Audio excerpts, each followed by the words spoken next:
Саламатсыңар балдар. Бүгүн жөнөкөй сүйлөмдүн түрлөрүн билебиз. Жөнөкөй сүйлөмдүн түрлөрү.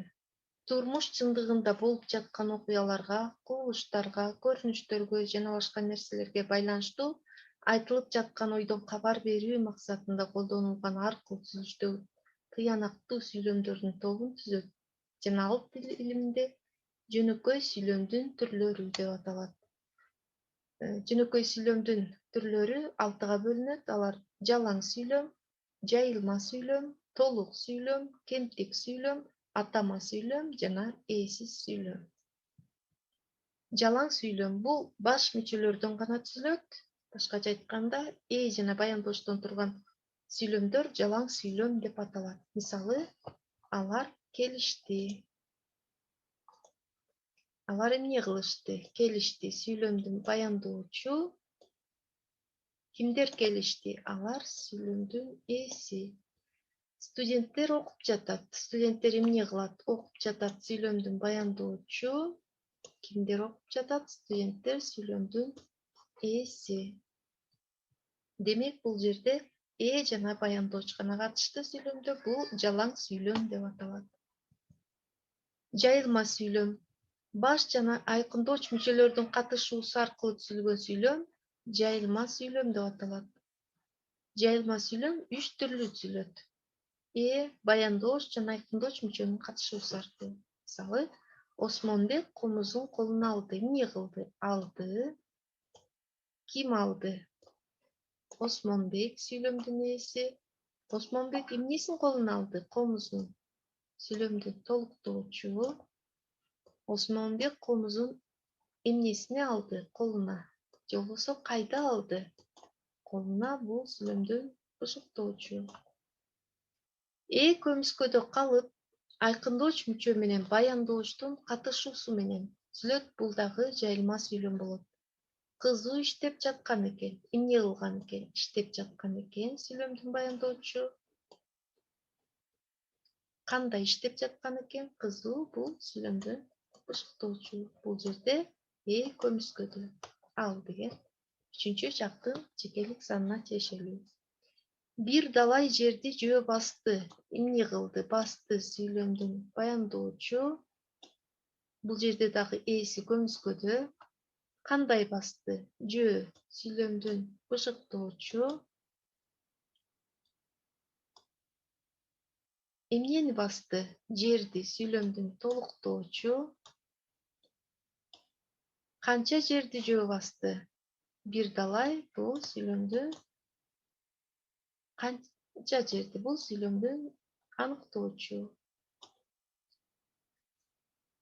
Илик жөндөмөсүндө турган айкындооч мүчө көмүскөдө калып, менен баяндооштун катышуусунун натыйжасында айтылса, бул жайылма сүйлөм болот. Жолдошу келди. Эмне кылды? Келди. Ким келди? Жолдошу. Ал эми айкындооч мүчөсү көмүскөдө болуп калды. Анын жолдошу келди, илик жөндөмөсүндө турган. Бул дагы жайылма сүйлөм болот. Мунуңар жарабайт. Эмне кылбайт? Жарабайт. Сүйлөмдүн баяндоочу. Эмнеңер? Мунуңар сүйлөмдүн ээси. Силердин. Жерде дагы айкындооч мүчө илик жөндөмөсүндө турган көмүскөдө. Бул дагы жайылма сүйлөм болуп алат. Толук сүйлөм. Айтылып жаткан ойдон кабар берүүгө тиешеси болгон сүйлөм мүчөлөрүнүн бүт катышуусу аркылуу түзүлсө, бул толук сүйлөм деп аталат. Мисалы, ал бүгүн райондон кайткан. Эмне кылган? Кайткан. Сүйлөмдүн баяндоочу. Ким? Ал. Сүйлөмдүн ээси. Ал кайдан кайткан? Райондон. Сүйлөмдүн бышыктоочу. Ал качан кайткан? Бүгүн. Бул сүйлөмдүн бышыктоочу. Сен мени күттүрбө. Эмне кылба? Күттүрбө. Сүйлөмдүн баяндоочу. Ким күттүрбө? Сен. Сүйлөмдүн ээси. Кимди? Мени. Сүйлөмдүн толуктоочу. Бул дагы толук сүйлөм. Ал эми кемтик сүйлөм кандай болот? Аны көрүп көрөлү, анан салыштырып койсок болот. Bir же бир нече мүчөсү кемип калып айтылган сүйлөм кемтик сүйлөм деп аталат. Мисалы, кызым кайда сары бул толук сүйлөм, таң кемтик сүйлөм. Сиз билесизби? Бул толук сүйлөм, билем кемтик сүйлөм. Демек, толук сүйлөм менен кемтик сүйлөмдүн айырмасын билдик. Кыска гана кызым кайда сары дегенде, мен кызымды билбейм каякта экенин деп толук айтсак, бул толук сүйлөм болмок. Таң деп койдук, бул кемтик сүйлөм. Сиз билесизби? Ооба, мен билем десек толук сүйлөм болмок. Кемтик сүйлөм кылып билем деп эле айтылды. Демек, бул кемтик сүйлөм деп аталат. Атама сүйлөм буюмдар жана заттар, мезгил жана жаратылыштагы ар түркүн кубулуштар жөнүндө айтылган айрым сөздөр же сөздөрдүн айкаша келген тизмеги атама сүйлөм деп аталат. Булар сүйлөм мүчөлөрүнө ажыратылбайт.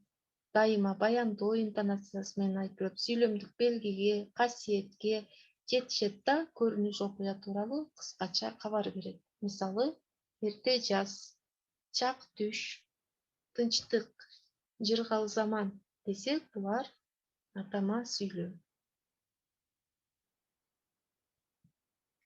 Ээсиз сүйлөм.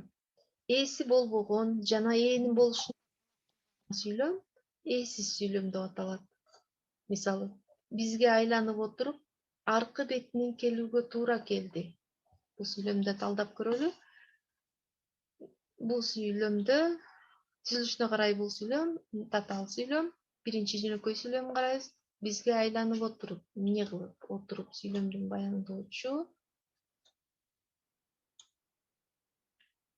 эмне кылып айланып отуруп экөө тең баяндоочу болот. Кимге? Бизге сүйлөмдүн толуктоочу. Экинчи жөнөкөй сүйлөмүн талдайлы. Эмне кылды? Туура келди. Сүйлөмдүн баяндоочу. Эмнеге туура келди? Келүүгө сүйлөмдүн толуктоочу. Кайдан келүүгө аркы бетинен сүйлөмдүн бышыктоочу. Демек, бул жерде ээнин болушун талап кылган жок. Ага азыр кетүүгө мүмкүн эмес. Эмне кылууга мүмкүн эмес? Кетүүгө мүмкүн эмес сүйлөмдүн баяндоочу. Эмнеге мүмкүн эмес? Кетүүгө сүйлөмдүн толуктоочу. Кимге азыр кетүүгө мүмкүн эмес? Ага сүйлөмдүн толуктоочу. Качан? Азыр бышыктоочтук милдетти аткарды. Демек, бул сүйлөмдө дагы ээнин болушун талап кылган жок. Бул ээсиз сүйлөм деп аталат. Эми тест менен иштейбиз. Атама сүйлөмдү белгилегиле. А вариантында кыш келди. Б. Күз. В. Ооба. Г. Күн ачык. Бул жерде аталма сүйлөм күз. Бул мезгилди билдирип турат дагы эч кандай сүйлөм мүчөлөрүнө ажырабайт. Бул жерде көрүнүштү гана көрсөтүп берди. Демек, Б варианты туура. Ал эми кыш келди деген жалаң сүйлөм, ооба кемтик сүйлөм, күн ачык болсо бул сүйлөм. Мына балдар, бүгүн силер менен жөнөкөй сүйлөмдөрдүн бөлүнүшүн, 6 бөлүнөрүн билдик. Кийинки саатта жолугушканча саламатта калгыла.